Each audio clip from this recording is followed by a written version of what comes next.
কথায় আছে, মূর্খ বন্ধুর থেকে শিক্ষিত শত্রু অনেক ভালো। কি সেই কথা? ধরুন আপনি কোনো কিছু একটা প্রবলেম সলভ করার জন্য বা একটা যুক্তিযুক্ত আলোচনা করার জন্য হয়তো সেই পার্সনের কাছে দাঁড়ালেন, বা কি দুটো যুক্তিযুক্ত কথা বললে আরও দুটো আমি যুক্তিযুক্ত কথা শুনতে পারবো তার কাছ থেকে, তারপর যদি সেই সমস্যার হাল হয়। এবার আপনি যে দাঁড়ালেন, তখন যাদের একটু পড়াশোনা থাকেই না বা কম থাকে বা কলম বা হয়তো সবেমাত্র নাম সেইটুকু শিখেছে কোনো রকম, এরা কি করে জানেন? এরা নিজেদের বেশি পাণ্ডিত্য ফলাতে গিয়ে মানে নিজের জন্য খালটা তো কুড়েই, এবং আরও 10 জনের জন্য খাল খুঁড়ে দেয় এরা।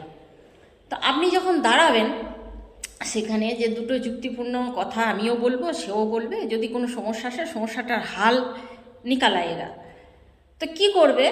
সেই মূর্খ লেডি হোক বা ম্যানই হোক, কি করবে? তার সাথে যে সামাজিক ফিকশন থেকেই থাকে আশেপাশে, যখন সেই ফিকশনওয়ালা কোনো একজন দাঁড়িয়ে গেল না, তখন সেই মানে অন্য একটা যুক্তিযুক্তপূর্ণ কথা বলা ছেড়ে দিয়ে সে তখন তার সাথে টন্টিং করতে আরম্ভ করবে, তার এগেনস্টে গিয়ে কথা বলতে আরম্ভ করবে। তখন যে ব্যক্তি, ভালো ব্যক্তি যে দাঁড়িয়েছিল, সে কি ভাববে? সে ভাববে যে আমি যদি এখানে বেশিক্ষণ দাঁড়িয়ে থাকি, তো তার সাথে যার ফিকশন রয়েছে, এগেনস্ট রয়েছে, সে ভাববে যে আমারই নিয়ে আলোচনা হচ্ছিল। তো তখন সেখান থেকে সে কিন্তু ভালো মানুষটা সুর করে পালিয়ে যাবে, কারণ তোমাদের প্রবলেম সেটা। বিষয়টা মানে ওই জন্যই বলে যে মানে মূর্খ মানুষের সাথে তর্কেও যেতে নেই, আর ওই মূর্খ বন্ধুর থেকে শিক্ষিত শত্রু অনেক ভালো। কারণ এই মূর্খ মানুষরা অবুঝের ছলে মানে এমন কাণ্ড ঘটাবে, নিজের জন্য খাল করবে আর অন্য সকলকে তো লেজে গোবরে করেই দেবে। এটাও একটা ঘটনা বটে।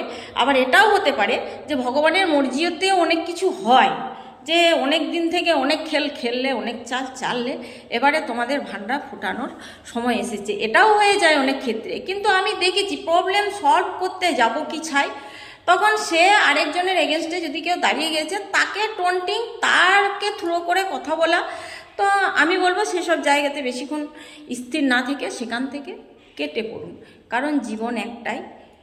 জীবনে আপনার অতীতটা যে চলে গেছে, আপনি ভাবনা চিন্তা করে সেই অতীতের সময়টাও ফিরিয়ে আনতে পারবেন না, সেই অতীতটাও ফিরে আসবে না, সেই দুঃখ কষ্টগুলোও মুছবে না, এবং আপনার লাইফ থেকে এই যে দুঃখ কষ্ট সয়ে সয়ে যে সময়টা চলে গেছে, গড়িয়ে গেছে, বয়সটা যে গড়িয়ে গেছে, সেই বয়সটা তো ভগবানের আশীর্বাদে একটাই জীবন পেয়েছেন, বেঁচে থাকার নামই জীবন। তো ফালতু ঝামেলাতে না জড়িয়ে যেটুকু যতটুকু যা হয়েছে আপনার হাতে ছিল না, এবার এটাই মানে নির্ধারণ করুন যে আগে যেটুকু হবে সেটা আমার সিদ্ধান্ততেই হবে। তো সকলে ভালো থাকুন, সুস্থভাবে বেঁচে থাকুন, লাইফটা এনজয় করুন। টাটা।